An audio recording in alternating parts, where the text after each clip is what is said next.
아브라함이 날이 뜨거울 때에 장막문에 앉아 있었습니다. 그런데 그날 눈을 들어 보니 사람 셋이 맞은편에서 서 있었습니다. 아브라함이 그들을 봤을 때 곧 장막문에서 달려나가서 영접하고 그들을 이끌어드립니다. 지나가지 마시고 그냥 지나가지 마시고 물을 조금 가져오게 해서 당신들 발을 씻고 나무 아래서 좀 쉬고 또 음식도 좀 먹고 그런 다음에 지나가길 바랍니다. 왜냐하면 나한테 이렇게 오셨기 때문이죠. 날이 이렇게 뜨거운데 사실 고대 근동지방의 그 뜨거운 날이라는 것은 사람이 견디기 힘든 그런 날이죠. 더군다나 날이 뜨거운 날에 더 뜨거운 때 그 시점을 얘기한다고 볼 수 있겠죠. 그러니까 어떻게 보면 그렇게 뜨겁고 힘겨울 때에 나그네들을 이렇게 서로 조금 대접하고 또 이렇게 선대하는 풍습이 어떤 면에서는 있는데 제대로 하지 않는 사람도 물론 있겠지만 또 그렇게 적극적이고 능동적으로 하는 것은 인지상정이고 사람을 어떻게 보면 사랑하고 또 사람을 사람으로 대하는 그런 마음이라고 오늘날의 어떤 우리의 이해 관점에서 생각해 볼 수도 있겠죠. 여하간 날이 뜨거울 때 아브라함은 이 세 사람을 맞이합니다. 그리고 아브라함이 주도적이고 적극적이고 능동적으로 그 나그네들을 대접합니다. 좀 잘 살펴보면 아브라함의 그 내면이 어떤지는 잘 모르겠지만 기본적으로는 아브라함이 자신도 나그네였던 사람이기 때문에 그 심정을 알고 다른 나그네들을 잘 대접하고 또 생각하는 게 더 큰 것처럼 보이기도 합니다. 그리고 또 한편으론 이 세 사람이 뭔가 범상치 않은 사람으로 보였던 듯해요. 어쨌든 아브라함이 그렇게 신속하게 극진하게 하는 걸 보면 자신을 이렇게 낮춰서 어떤 면에서는 아내에게 막 일러두고 하인에게 급히 하라 하고 자기가 가서 또 막 찾아보고 이러면서 음식을 준비하고 이렇게 적극적이고 능동적으로 하는 거 보면 뭔가 좀 범상치 않은 느낌. 거기에는 이중적인 생각이 있지 않았을까? 우리가 좀 그 이면을 유추해 볼 수도 있겠죠. 아브라함은 나그네이기 때문에 지금 어느 정도 재산이 있고 어느 정도 하인들도 있고 뭔가 딱 안정적으로 자신의 삶을 구축해 나가고 있긴 하지만 그러나 여전히 이 땅에서 나그네인데 다른 사람과의 어떤 갈등이 생긴다든지 다른 사람에게 표적이 되면 큰 위기가 생길 수 있겠죠. 그러니까 그 처신에 있어서도 좀 더 유연하고 또 그 상황에 맞게 어떤 갈등이나 문제를 야기하지 않는 그런 내면 속에서 이것들을 이루어 나갈 수도 있겠죠. 여하간 아브라함은 이런 거 저런 걸 떠나서 근본적으로는 나그네에 대한 처지를 이해하고 생각하고 또 그 마음을 헤아릴 줄 아는 그런 사람인 것은 분명합니다. 그렇게 해서 그냥 지나가겠다 하는 사람들을 더 적극적으로 어떻게 보면 대접을 하고 있는데 그 상황 속에서 갑자기 그 분위기가 반전이 됩니다. 이 사람들이 뜬금없는 말을 해요. 아브라함에게 내 아내 사라가 어디 있느냐. 그리고 거기에 어떻게 보면 이 오늘 우리가 읽은 이 본문의 내용의 흐름을 보면 아브라함이 당신들이 누군데 내 아내를 찾느냐 이런 식으로 우리가 예상하듯이 말한 게 아니라 그 말에 어떤 힘에 이끌려가는 것처럼 뭔가 흡사 그렇게 보입니다. 그냥 거기에 대답을 하죠. 장막에 있나이다. 아마 옛날을 생각했을지도 모르죠. 아내가 워낙 아름다워서 소문이 났으니까 또 이 사람들도 관심이 있나. 그래서 뭐 약간 경각심을 가졌을지도 모르겠습니다. 그런데 이 사람들이 어떤 말을 하느냐. 내년 이맘때에 내가 반드시 내게로 돌아오리니 내 아내 사라에게 아들이 있으리라. 뭔가 그때부터 약간 직감이 아브라함에게 발동했을 수도 있을지 모르겠습니다. 하나님으로부터 온 사람들인가? 라는 사라가 그 말을 할 때 장막문에 있다가 들었어요. 새로운 사람들이 오니 뭔가 호기심도 있고 이 사람들이 도대체 누굴까? 아브라함이 뭔데 이렇게 재촉을 해서 음식을 장만할까? 그러면서 좀 살폈을 수도 있겠죠. 그래 들었어요. 아브라함과 사라는 사실 나이가 많았고 늙었고 사라에게는 여성의 생리가 끊어졌기 때문에 아이를 잉태할 수가 없는 몸의 상태입니다. 그래서 사라가 속으로 웃었어요. 내가 노쇠하였고 내 주인도 늙었는데 내게 무슨 즐거움이 있으리요. 여호와께서 아브라함에게 이르시되, 이제 화자가 여호와 하나님으로 바뀝니다. 이들은 하나님이 보내신 사자들, 천사들이라는 게 드러나죠.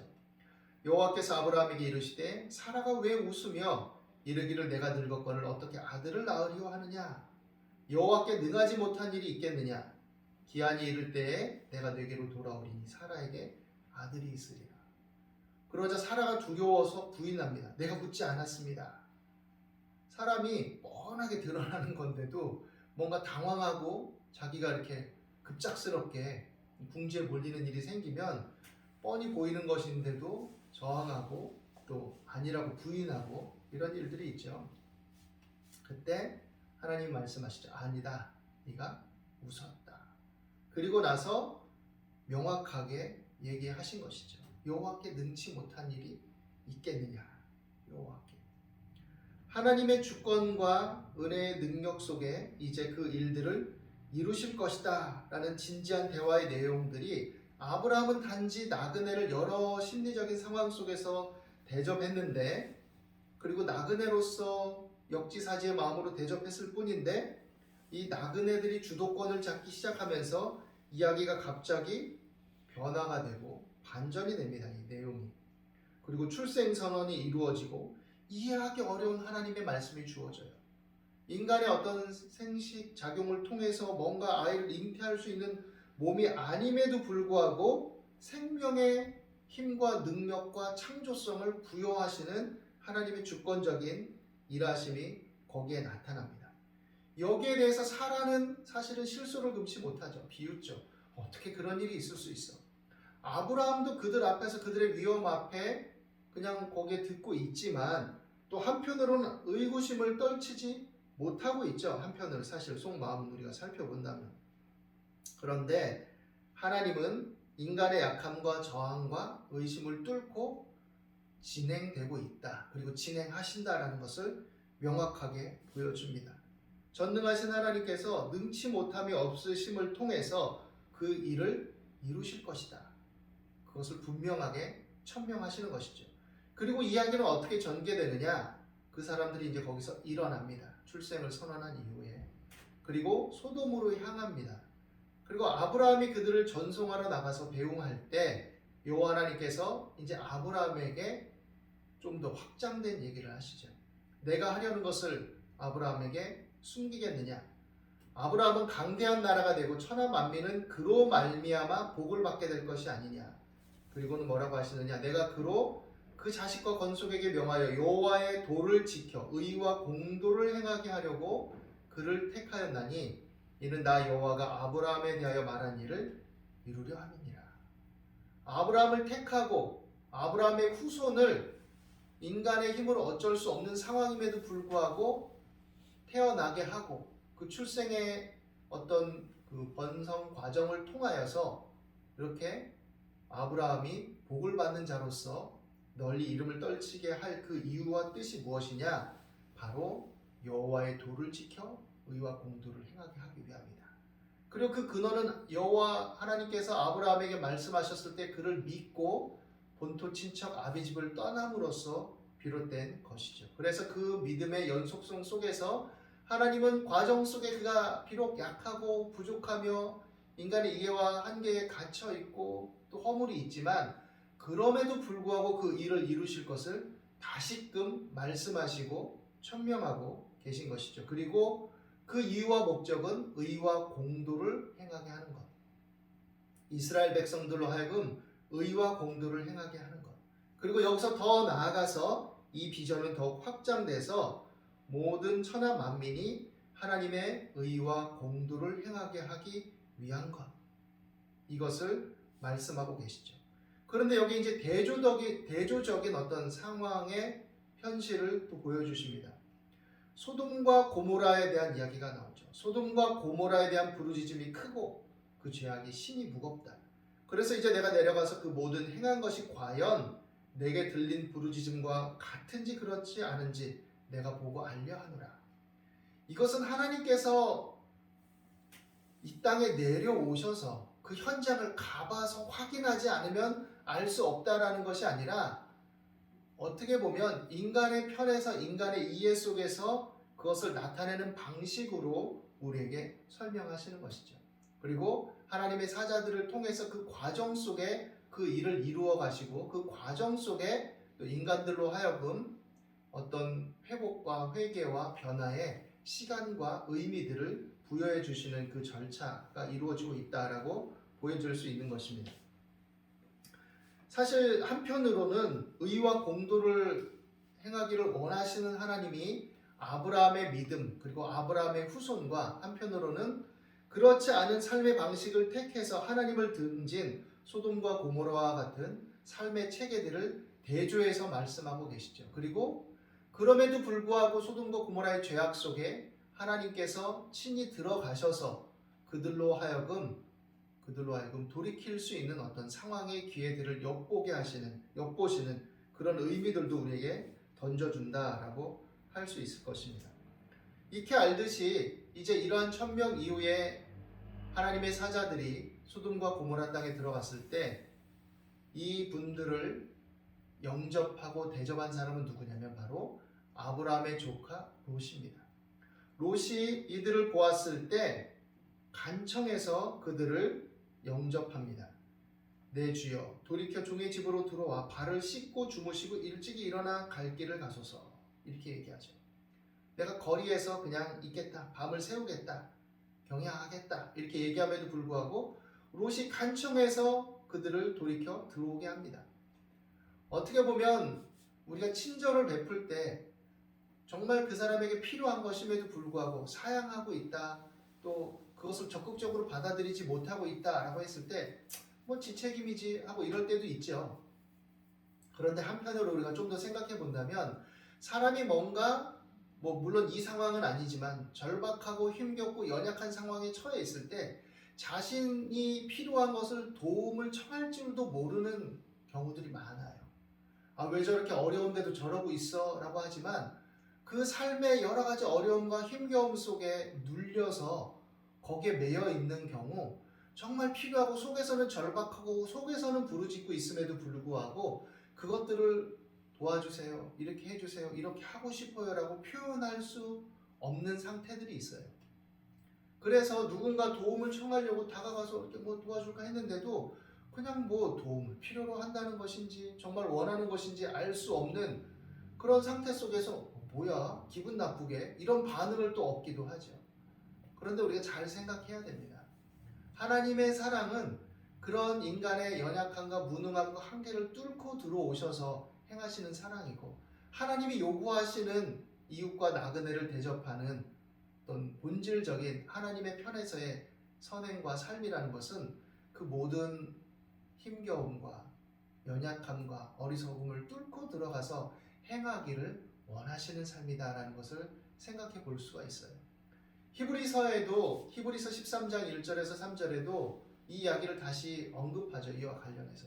히브리서의 분위기는 여러 가지 핍박과 압박과 고난이 여전히 점철되고 있는 상황입니다. 그래서 사람들이 또 떠나가기도 하고 여러 가지 그것들이 관련돼 있죠. 그래서 모세를 통해서 언급하고 모세보다 더 뛰어나신 우리의 유일한 대제사장이신 예수 그리스도를 얘기하고 믿는 도리의 사도이시며 대제사장이신 예수를 깊이 생각하라고 그러고 광야길에서 이스라엘 백성들이 하나님의 은혜를 체험하고 나왔지만 마음이 강팍해져서 엎드려진 사건들을 이야기하면서 너희가 하나님의 은혜를 맛보고 성령의 비추심을 맛보고 다시 타락한 자들은 이제는 돌이켜 회개할 수 없다. 주님의 이름을 현저하게 욕보인 자들, 다시 욕보인 자들은 돌이킬 수 없다라고 엄하게 경고까지 하면서 그 상황에서 뭐라고 얘기하느냐? 형제 사랑하기를 계속하고 손님 대접하기를 잊지 말라. 그건 뭐냐? 나그네를, 이웃을, 힘겨운 사람들을, 필요한 사람들을 잊지 말고 그들에 대해서 인색하지 말고 긍휼을 잃지 말아라. 이것은 또 다른 편에선 서로 돌아보아 사랑과 선행을 격려하기를 늦추지 말아라. 우리가 지난 시간에 함께 나눈 말씀 중에 말세의 징조 중에 뭐가 있습니까? 사람들의 사랑이 식어지리라 그랬죠. 왜? 불법이 자꾸 성행하니까.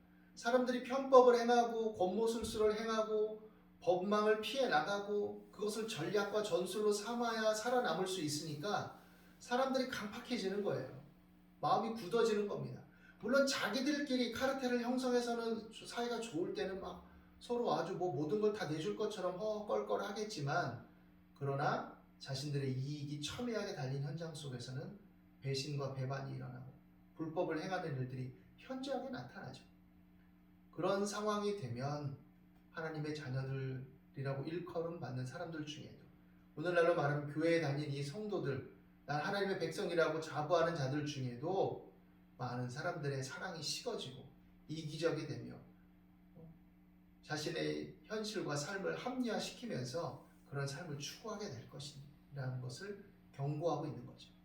그래서 손님 대접하기를 잊지 말고 형제를 사랑하고, 너희도 같이 몸이 되었은지 갇힌 자를 생각하고, 너희도 육신을 가졌기 때문에 그 육신의 연약함과 한계를 알므로 학대받는 자들을 생각하라.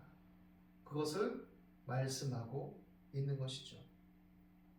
롯이 이들을 적극적으로 받아들이고, 또 이들의 어떤 그 깊은 밤의 그 추위, 근동지방의 그 강추위, 이것을 피해서 들어와서 있기를 간청해서 대접한 이것을 통해서 사실 롯은 생명을 찾게 됩니다. 구원을 받게 돼요.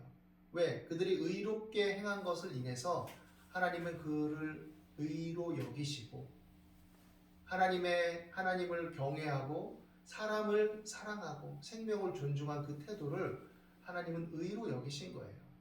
그래서 롯과 그 가족들, 물론 그 아내는 이제 뒤를 돌아보고 하나님의 사자들의 말을 어긴 관계로 죽게 되고, 그 딸들은 그 소돔과 고모라의 문화와 풍습에 젖어서 불미스러운 일들을 나중에 자행하긴 하지만, 그럼에도 불구하고 이들의 생명을 하나님은 건져주시죠.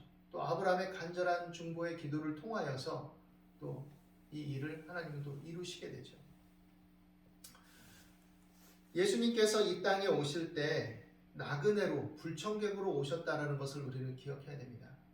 하나님께서 독생자 예수 그리스도를 이 땅에 보내시고, 예수님께서 하늘 보좌의 영광을 떠나 낮고 천한 인간의 모습으로 육신을 입고 이 땅에 오셔서 우리 모든 죄와 저주와 질고를 담당하시고 나그네의 삶을 사시다가 우리 죄를 대신 담당하시고 십자가를 지시고 죽으시고 부활하심으로써 하나님 보좌 우편에 올라가셨죠. 나그네이신 예수님을 우리는 영접하도록 요구받고 있습니다. 비유적인 얘기죠. 비유적인 얘기. 이 땅에 나그네로 오셔서 하나님의 사자들이 나그네요, 지나가는 사람, 불청객으로 왔지만 그들을 인해서, 그들에 대해서 아브라함과 롯이 형제를, 이웃을, 또 어려움 당하는 사람을 마음으로 사랑하고 또 하나님의 형상을 존중하는 마음을 그 일상의 삶 속에서 드러냈을 때 그 속에 하나님의 생명이 흐르고 하나님의 일하심이 나타나게 되었듯이, 우리가 본질적으로 그러한 마음과 믿음의 태도를 가지고 예수님을 영접하고 그 구원의 은혜 안에 거하게 되었을 때 우리는 하나님의 계획을 다 이해하지 못하고, 때로는 하나님께서 사라에게 새로운 생명을 주시고 그 후손들을 통해서 큰 일을 이루시고, 또 롯의 생명을 구하고 그 모든 하나님의 의와 공도의 반대편의 그 심판의 엄중함을 나타내는 과정들에 살아남은 한 증인으로서 내세울 수 있는 그 일을 이루실 때 다 이해하지 못했지만, 그러나 그 연약한 손길, 또 인간의 기본적인 어떤 삶의 태도들 속에서 나타나는 하나님의 형상을 존중하는 삶의 열매들, 자세들을 통해서 하나님은 그 일을 이루어 가셨습니다. 우리 예수님을 믿고 영접하는 것, 그 안에 우리가 많은 것들을 놓치고 있고 부족함이 있을 수 있지만, 그럼에도 불구하고 우리의 약함과 허물을 뛰어넘어서 하나님은 하나님의 계획을 이루시고 그 은혜를 베풀어 주시고 역사하신다는 것을 우리는 알 수 있죠. 그렇기 때문에 우리가 잘 알지 못해도 괜찮아 이렇게 말하는 것이 아니라, 그렇기 때문에 우리가 그 은혜를 헤아리며 이제 하나님께서 원하시는 여호와의 도를 지켜 의와 공도를 행하는 삶의 결실들이 이 땅에서 나타나야 할 것이고, 또 모든 관계성 속에서 이러한 삶을 추구하는 이웃을 사랑하고 또 나그네와 또 학대받는 자와 또 어려운 사람들과 연대하고 마음을 나누는 그런 것들이 끊이지 않도록 해야 된다는 것을 생각해야 되는 것이죠. 예수님의 십자가 안에는 그 모든 것들이 담겨 있습니다.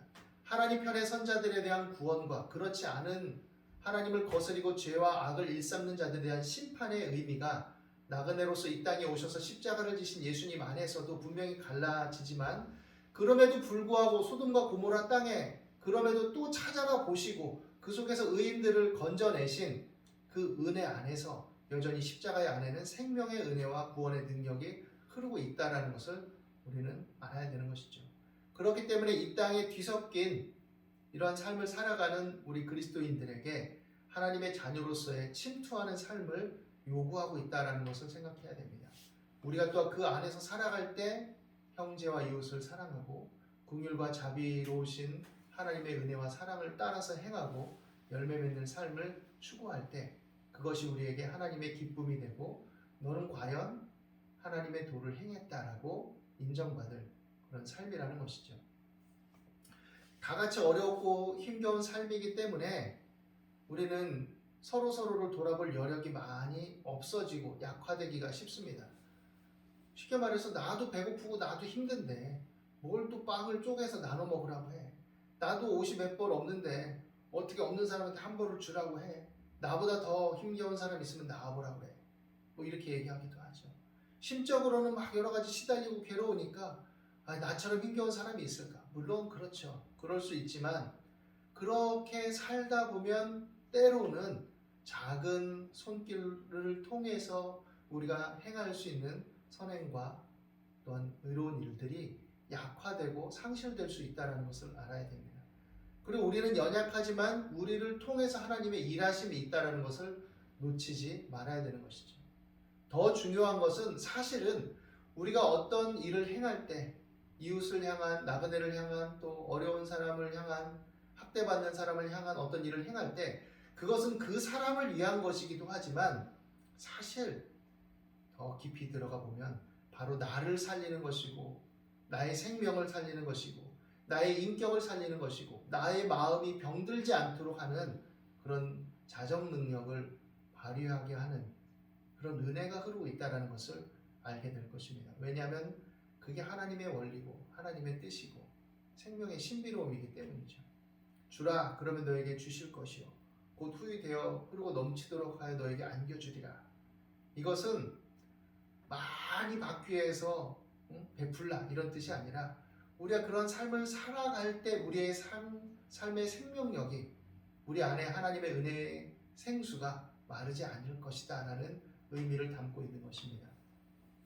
그 안에서 오늘 이 말씀들을 통해서 우리가 이 어렵고 또 복잡하고 힘겨운 시대와 현실과 상황 속에 또 건강으로나 또 경제적으로 어려움을 많이 겪고 있는 분들도 계시지만 그 모든 것 속에서 흔들리지 말고 또 상하지 말고 마음에 또 힘을 얻고 하나님을 의지함으로써 생명의 은혜, 위로의 은혜, 또 회복의 은혜가 넘쳐 흐르는 삶으로 연결될 수 있기를 예수님의 이름으로 축원합니다. 기도하겠습니다. 하나님 감사합니다. 우리 가운데 일을 행하시고 그것을 성취하시는 하나님, 우리 약함과 허물에도 불구하고 우리를 긍휼히 여기심을 믿습니다. 우리가 서로를 향한 긍휼과 연민을 잃지 않게 하시고 하나님의 의와 공도를 여전히 사랑하고 그 안에서 결실함으로써 우리 안에 그것들이 흘러 넘쳐서 마르지 않게 하시고 우리 안에 그 마중물이 마르지 않음으로써 더욱더 풍성한 결실들을 거둘 수 있도록 삶이 확장되게 하시고 하나님의 계획을 발견하게 하시고 또 그 안에 열매 맺는 하나님의 위로와 평강이 넘치는 삶이 되도록 인도하여 주옵소서. 오늘도 함께 하심을 감사하며 예수 그리스도 이름으로 기도드립니다.